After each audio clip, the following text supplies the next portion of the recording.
अभी तक आप लोगों ने करीब 4, 5, 6, 7 वक्ताओं को सुन लिया है। मन भर आया होगा, लेकिन दिमाग भरा क्या?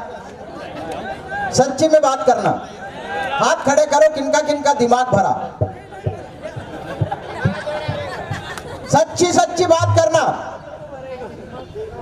अब अभी आदरणीय विधायक महोदय बोले कि मैं 25 साल से सारी की सारी मेरी विधायक निधि मांगलिक भवन और मंदिरों में देता हूं। इनसे जाके पूछो कि कितने आदिवासी गांव में मांगलिक भवन इन्होंने बना दिए हैं। ये झूठे आश्वासन, ये झूठे चीजें ये आदिवासी युवा बरकल आएंगे नहीं कभी। ध्यान से सुनिए आप लोग, मैं आपका दिमाग भरता हूं क्योंकि दिमाग खाली है। लोकेश मुजाल्दा आया, हवा जैसा चला गया। सीमा वास्कले आई, हवा जैसी उड़ गई। बाला बच्चन जी बोले, हवा जैसे उड़ गए। लेकिन आप सच्चे वक्त सच्चे साथी है जो कार्यक्रम शुरू होने के शुरू से और लास्ट तक बैठते हैं, उसे ही सामाजिक योद्धा कहते हैं। जो अगर दिमाग भर के घर जाता है, पेट भर के नहीं, उसे ही सामाजिक योद्धा कहते हैं। सुनना साथियों, सतीश दादा की बातें आप लोगों को समझ में आई होगी। बाकी सब बातें जो है, ये उसकी खिचड़ी उछाल रहा, वो उसकी खिचड़ी उछाल रहा और बीच में कुछ खाली है। लेकिन अगर समाज एकजुट होती है, आपकी सामाजिक वैल्यू बनती है, आपकी सामाजिक ताकत बनती है, तो आप लड़ना शुरू करते हैं। सबसे पहले आप अपने आप को ताकत बनाइए, अपना इंटेलेक्चुअल पावर, अपनी बुद्धि को सबसे बड़े बनाइए, खुद की बुद्धि को। आप खड़े होने लायक बनिए, आप बोलने लायक बनिए, क्योंकि ये समाज ऐसे नहीं चलती है। पटवारी के पास खुद को जाना पड़ेगा, सरपंच के पास खुद को जाना पड़ेगा, तहसीलदार के पास खुद को जाना पड़ेगा, कलेक्टर में कार्य खुद को करवाना पड़ेगा। आपको बुद्धि, आपकी बुद्धि व्यवस्थित होनी चाहिए, आपकी खुद की बुद्धि चलना चाहिए।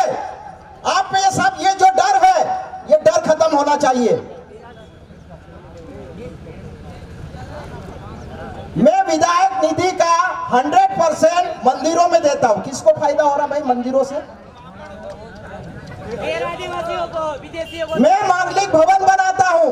कितने आदिवासी गांव में मांगलिक भवन बना दिए भाई साहब ने? 25 साल की पॉलिटिक्स में आज भी आदिवासी लोग गांव में सड़कों के नीचे, सड़कों पे धूल धुक्कड़ में भोजन कर रहे हैं। बोलो तो डंके की चोट पे बोलो, नहीं तो बोलो मत। ये मांगेला लिखवाले का वसूल है। नौकरी 60 साल की है। समाज जब तक ये पृथ्वी तब तक की है। मेरी नौकरी आज चले जाए कोई दिक्कत नहीं, लेकिन बोलो तो डंके की चोट पे बोलो, और राजनीति भी करो तो डंके की चोट पे करो। अगर मत पेटियां भरवाना है तो समाज को वास्तविक वैल्यू पे लाओ, समाज की वास्तविक वैल्यू को समझो, तब जाके आपको समाज समझेगी। आजकल हमारे जो जयास प्रभारी, 6 अध्यक्ष, कई कितने प्रभारी पैटर्न हो गए हैं।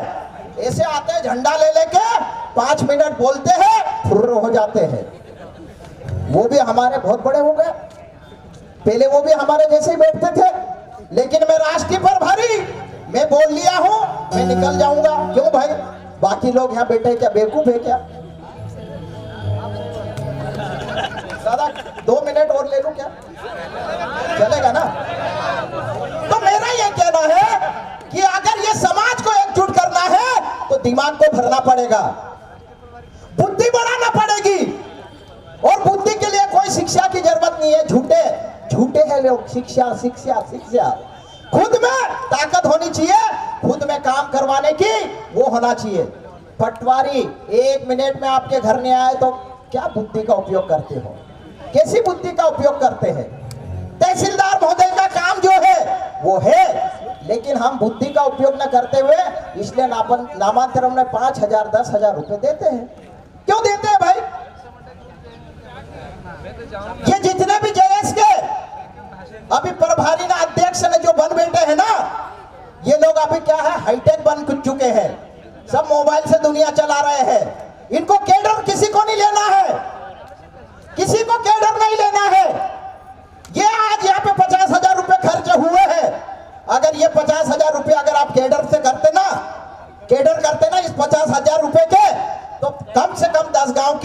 10-10 युवा, करीब 500 युवा आपके ऐसे तैयार हो जाते, एक झटके एक आवाज में किसी को भी हिला सकते थे। लेकिन हम लोग बेवकूफी के बेवकूफी बनते जा रहे हैं। लेकिन ये राजपुर विधानसभा धीरे से चल रहा है, लेकिन बड़ी व्यवस्थित तरीके से चल रहा है, बहुत शानदार चल रहा है। यहाँ पे ऐसे 4-5 लड़के हैं जो समझते जा रहे हैं। उनका नाम दिनेश चौहान, सचिन पटेल, गजानन मुजालदा जी चल रहे, चीटी की चाल चल रहे हैं। लेकिन ये राजपुर विधानसभा को ऐसे जागृत करेंगे, ऐसे जागृत करेंगे वास्तविक। इनके लिए जोरदार तालियां। महेश भाबर,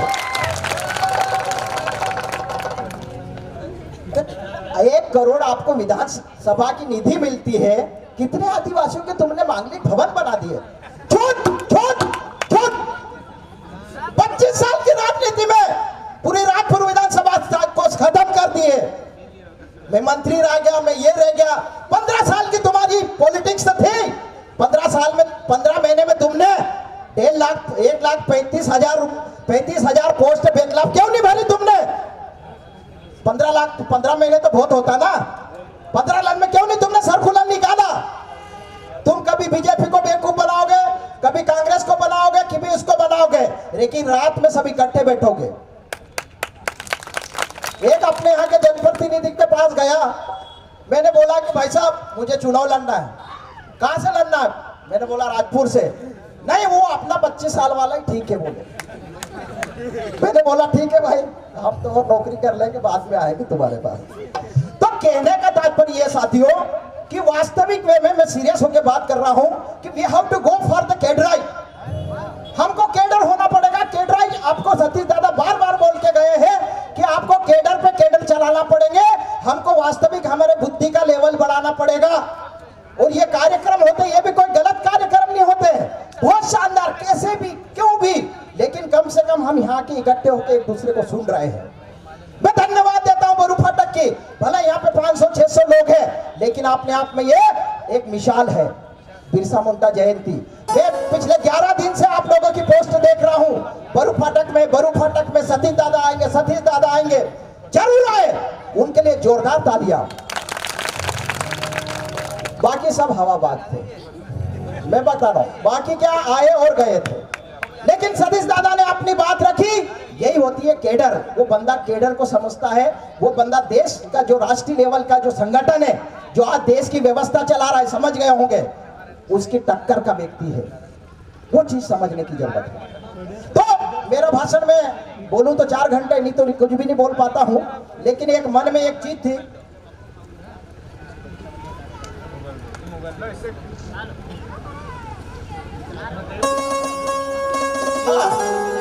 वो पिछली 26 जनवरी को जैसे ही हमारे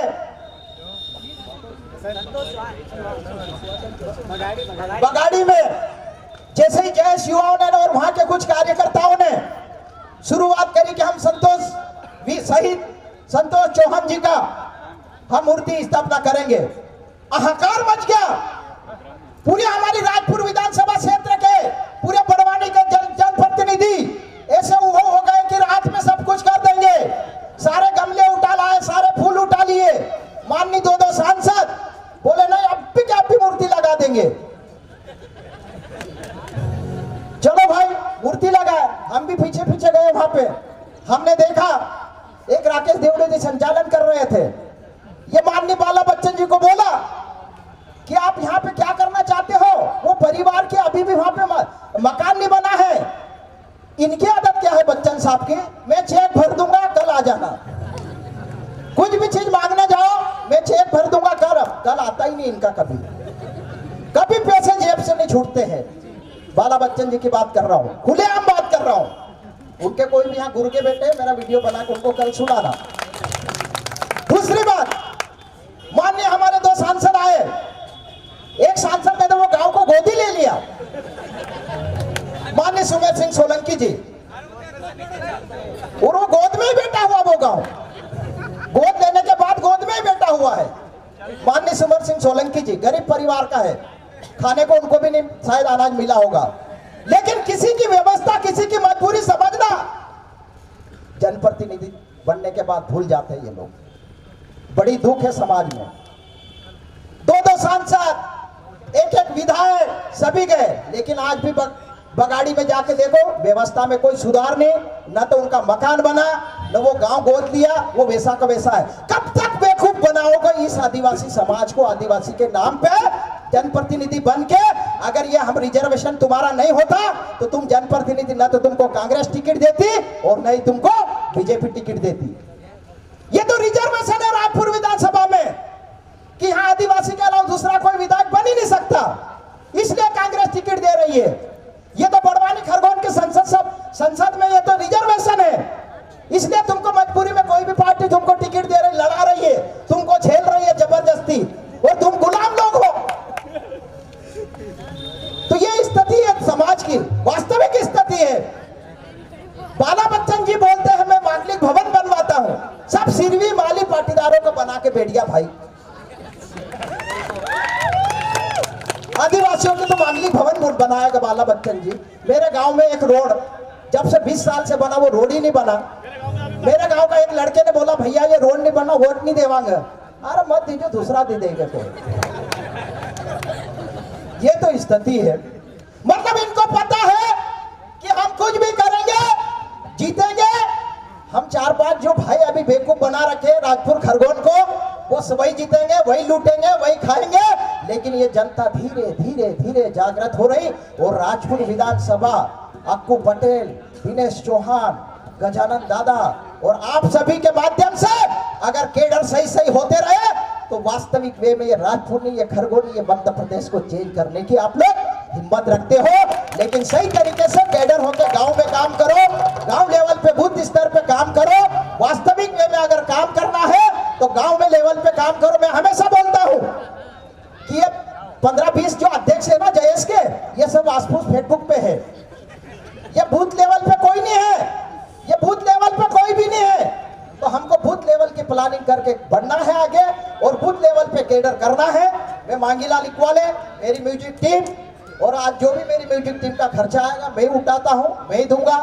और उसके बाद भी इस कार्यक्रम में आयोजन समिति को मेरे से कोई 10-5 रुपए या जितनी भी उम्मीद हो तो मेरे से मांग सकते हैं, मैं देने के लिए तैयार हूं। आपने मुझे सुना, समझा, है ना? लेकिन ऐसे उदंडा पड़ेगा, ये बेवकूफ बनाने आते हैं, है ना? वो सीमा दीदी ने, लोकेश ने, वो भी वाईफाई हो गए आजकल, कसम से कह रहा हूँ, सब वाईफाई हो गए यार। क्या मतलब है यार इनको? चलो तो धन्यवाद, मैं मिलता हूँ आप लोगों को, भाई राजू मंडल हमारे बीच में सभी को।